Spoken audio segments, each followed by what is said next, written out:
جشن زہرا کا جب مناتے ہیں عرش والے بھی سننے آتے ہیں، جشن زہرا کا جب مناتے ہیں عرش والے بھی سننے پر میری ہمیشہ ایک خواہش رہتی ہے کہ دو پیغامات، دو باتیں آپ کی خدمت میں عرض کروں۔ ایک تو یہ کہ عید کے موقع پر ہماری اور آپ کی دنیا کے اندر ایک دستور ہے کہ ہم بزرگوں کے پاس جا کر عیدی لینے کی کوشش کرتے ہیں، عیدی لے۔ اب تو کم ہوتا چلا جا رہا ہے، اب دینے والے کم ہوتے جا رہے ہیں، ورنہ پہلے دینے والے ہوتے تھے، ان کے پاس چلے جاتے تھے تو وہ کچھ نہ کچھ عیدی دے دیا کرتے تھے۔ آپ وقت کے امام سے عیدی لینا نہ بھولیے گا، ان سے عیدی ضرور لیجیے گا، ضرور آج کی رات کہیں امام سے توسل فرمائیے گا اور مولا سے اس عید کے صدقے میں عیدی طلب فرمائیے گا کہ مولا آپ کے در سے جو کچھ ملے ہمارے لیے عیدی ہے۔ اور میں مشورے کے طور پہ یہ کہوں گا کہ عیدی میں کوئی چیز مت مانگیے گا، صرف عیدی مانگیے گا۔ کیوں؟ کیونکہ اگر میں نے اور آپ نے مانگ لیا تو اپنی حماقتوں میں کوئی چھوٹی چیز مانگ لیں گے، اگر انہوں نے دیا تو وہ خود بہت بڑی چیز دے دیں گے۔ تو آپ ان سے صرف یہ کہیے گا کہ مولا میں عیدی لینے آیا ہوں اور جو آپ دیں گے وہ میرے لیے عیدی ہے، میں تو مانگ ہی نہیں رہا، میں مانگ ہی نہیں رہا، میں مانگوں گا گاڑی مانگوں گا، گھر مانگوں گا، نوکری مانگوں گا، پروموشن مانگوں گا، ان چیزوں کا مولا کے سامنے ذکر کیا کروں؟ ان کے اوپر چھوڑ دوں کہ مولا آپ کا در کریم ہے، کریم در کے سامنے کھڑے ہو کر اپنی حاجت بیان کرنے کی ضرورت نہیں ہے، صرف یہ کہنا کافی ہے کہ آپ کا منتظر ہوں، بس۔ تو آپ ضرور عیدی طلب فرمائیے گا۔ دوسرا کام، عیدی مانگنے سے پہلے ایک اور کام بھی کرنا چاہیے، وہ بھی میں آپ کی خدمت میں عرض کر دوں، اور وہ کام یہ ہے کہ کوئی کام ایسا کریں آج کی شب میں یہاں ہوتے ہوئے، کوئی کام ایسا کریں جس کے بارے میں آپ یہ کہہ سکیں کہ اس سے امام کا دل یقیناً خوش ہوا ہوگا۔ یہ تو آپ خوش کر ہی رہے ہیں، یہ جو یہاں آپ تشریف فرما ہیں یہ یقیناً ان کا دل خوش ہو رہا ہوگا۔ اور مومنین جب جمع ہوتے ہیں، دائرہ فضائل کا تذکرہ ہوتا ہے، اہل بیت اطہار علیہ السلام کے کرامات کا تذکرہ ہوتا ہے تو اس سے ان کا دل خوش ہوتا ہے۔ لیکن میں ذہن میں یہ سوچ رہا ہوں کہ آپ یہاں سے نکل کے جیسی گھر کی طرف جائیں گے اس کے بعد بھی پوری رات پڑی ہے آپ کے پاس، ابھی تو 12 گھنٹے ہیں، تو آپ اس وقت کو ضائع کیوں کریں؟ گھر جائیے اور گھر جانے کے بعد اپنے دل سے پوچھئے گا کہ میں کون سا ایسا کام کروں آج شب عید کی مناسبت سے کہ میرے امام کا دل خوش ہو جائے۔ اچھا، اب ان کے دل کو کیسے خوش کیا جا سکتا ہے؟ دل کو کیسے خوش کیا جا سکتا ہے؟ چند چیزیں میں سرعت کے ساتھ، تیزی کے ساتھ آپ کی خدمت میں عرض کرتا ہوں۔ درود بھیجے گا محمد و آل محمد۔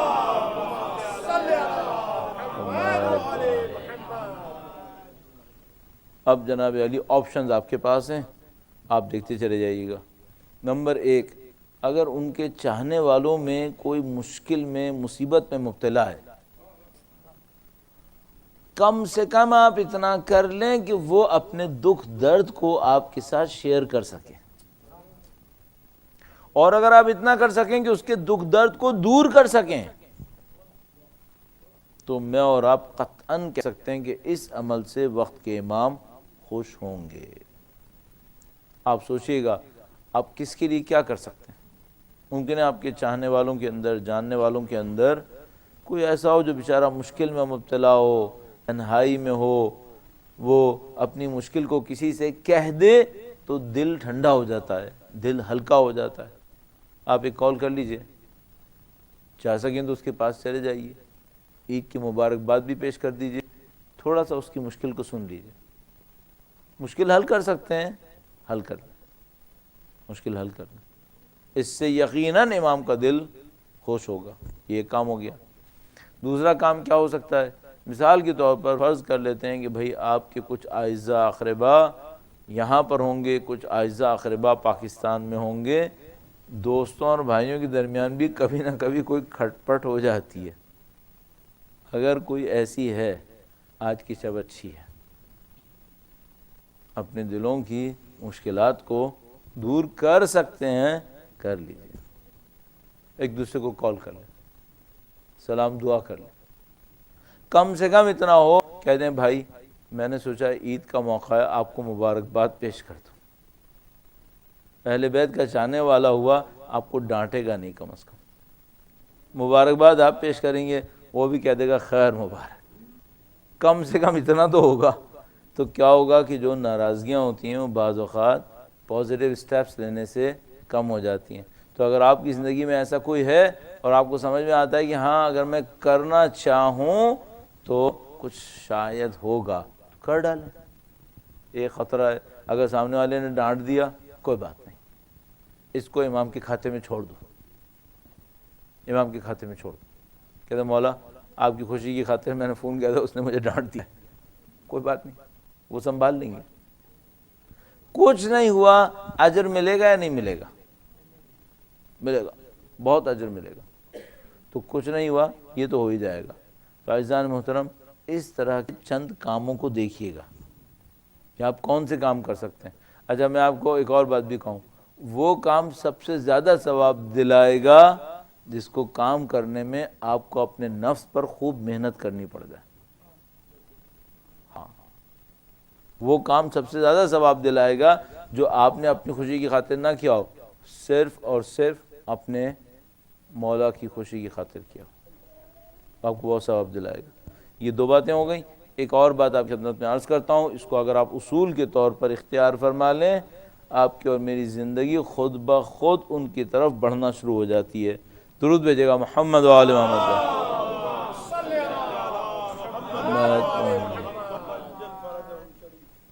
آپ کیا کوئی ایسی عادت اختیار کر سکتے ہیں آج کی رات جس سے آپ کی زندگی میں کوئی پازیٹیو چینج آ جائے؟ کوئی ایسی عادت ہو سکتی ہے؟ کون سی عادت ہو سکتی ہے؟ فرض کر لیں بھائی، میں آپ سے کہتا ہوں کہ بھائی کیا آپ کے دل میں ایسی کوئی خواہش ہے کہ کاش مرنے سے پہلے اگر میرے اندر یہ اچھائی آ جائے تو بہت اچھا ہو جائے؟ آپ کے ذہن میں کوئی ایسی خواہش ہے؟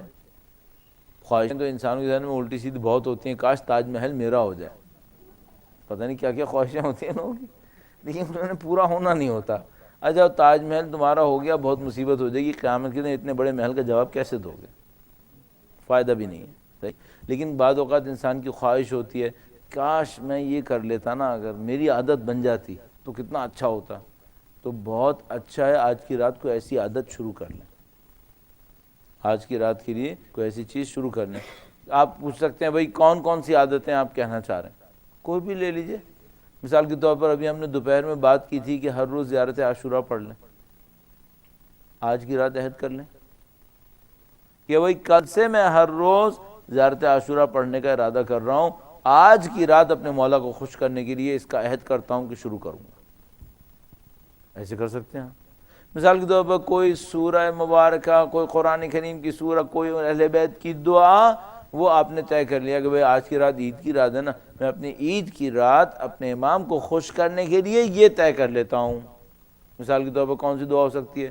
دعا عہد ہو سکتی ہے، وقت کی امام کی خدمت میں تجدید عہد کے لیے، بیعت کے لیے دعا عہد ہوتی ہے، ہر روز صبح پڑھی جاتی ہے۔ مثلا فرض کریں آپ زندگی میں ہر روز نہیں پڑھ رہے تھے، کبھی پڑھتے تھے کبھی نہیں پڑھتے تھے، آج کی رات آپ نے عہد کیا کہ کل سے میں ہر روز دعائے عہد پڑھ لیا کروں گا، تو آپ کی زندگی میں ایک پازیٹیو چینج، ایک بہتری کی طرف قدم جو ہے وہ آپ کا بڑھنا شروع ہو جائے گا۔ اس طرح بہت ساری چیزیں ہو سکتی ہیں، اس طرح بہت ساری چیزیں ہو سکتی ہیں۔ بس میں نے آپ سے دو تین باتیں کہیں۔ ایک تو یہ کہ اپنے امام سے عیدی ضرور مانگیے گا، اور عیدی مانگتے وقت امام کی طرف چھوڑ دیجیے گا کہ مولا جو آپ نصیب فرمائیں گے وہ میرے لیے سب سے اچھا ہوگا، میں خود کچھ نہیں مانگتا۔ دوسری بات میں نے عرض کی کہ ان کے دل کو خوش کرنے کی کوشش کر لیں۔